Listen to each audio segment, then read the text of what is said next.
Selamat siang saudara-saudara yang dikasihi Tuhan. Siang ini saya akan menyapa saudara-saudara dengan firman Tuhan yang saya ambil dari Lukas 14 ayat 11.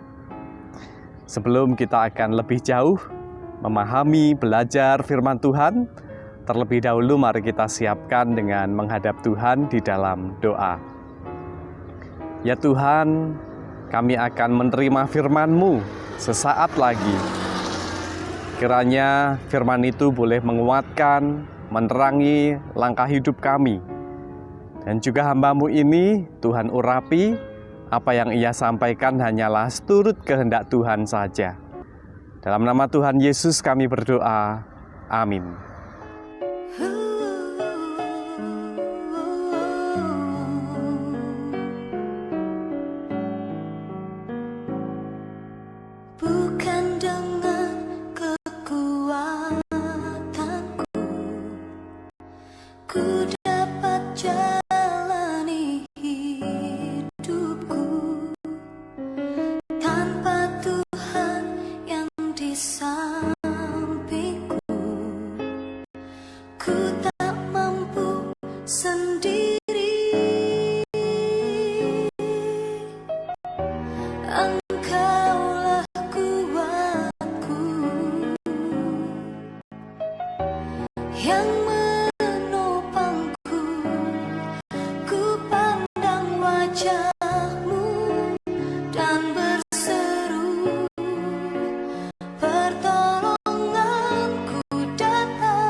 Pertolonganku datang dari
Saudara-saudara yang dikasihi Tuhan, firman Tuhan dengan judul rendah hati versus kesombongan.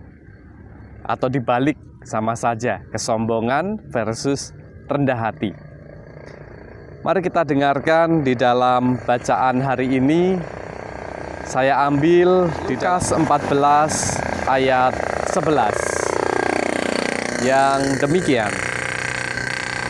Sebab barang siapa meninggikan diri, ia akan direndahkan, dan barang siapa merendahkan diri, ia akan ditinggikan. Demikian firman Tuhan. Saudara-saudara yang dikasihi Tuhan, kesombongan dan rendah hati itu adalah sikap serta sifat hidup yang saling bertentangan. Kesombongan, saya menggambarkan, itu seperti seseorang yang ketagihan. Seseorang yang ketagihan minum kopi. Kalau dia belum minum kopi, rasanya itu belum lengkap. Dan lama-lama itu menjadi sebuah kebiasaan di dalam hidupnya. Bahwa dia harus setiap pagi atau setiap waktu sebelum mengerjakan sesuatu itu minum kopi terlebih dahulu. Kesombongan itu juga bisa mendatangkan ketagihan. Awalnya kita sombong tentang baju baru. Lalu semakin meningkat menjadi HP baru.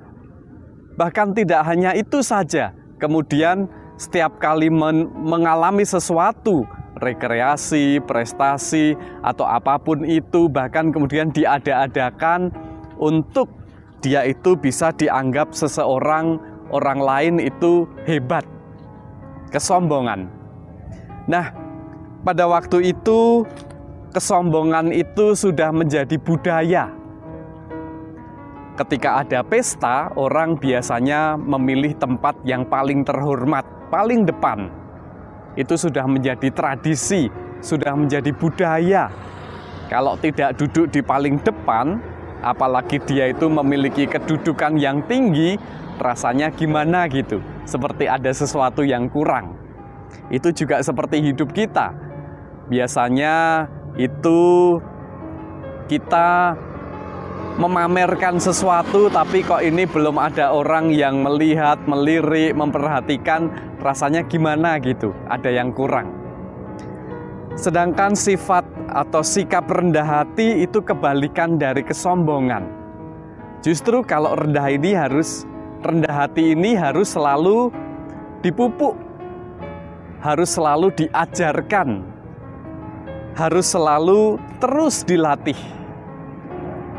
Bunda Teresa mengatakan, kerendahan hati adalah ibu dari semua sifat yang baik.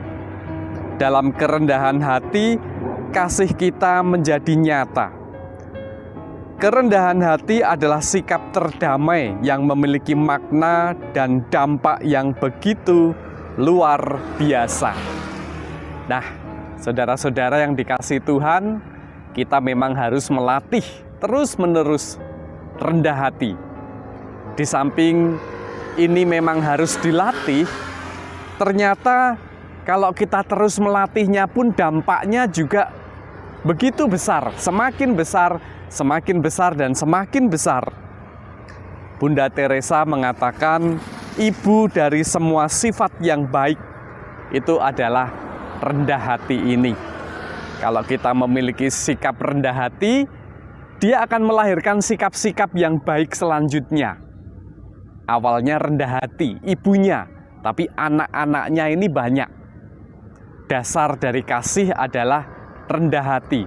Lalu kemudian rela memberi, tulus, kemudian penyabar. Tetapi ibu, menurut Bunda Teresa ini adalah rendah hati. Mari kita latih terus. Tuhan memberkati. Amin. Mari kita kembali menghadap Tuhan di dalam doa. Kami bersyukur ya Tuhan, Engkau ajarkan tentang rendah hati. Melalui firman hari ini, Kami menyadari ini tidak mudah, tapi biarlah kami terus belajar dan belajar, mencoba dan mencoba, menghasilkan buah dan dampak yang semakin besar, dan juga sikap-sikap baik, sifat-sifat baik lainnya muncul di dalam hati kami. Dalam nama Tuhan Yesus kami bersyukur, kami berserah selalu atas pergumulan hidup kami. Doa ini kami naikkan dalam nama Tuhan Yesus Kristus. Amin.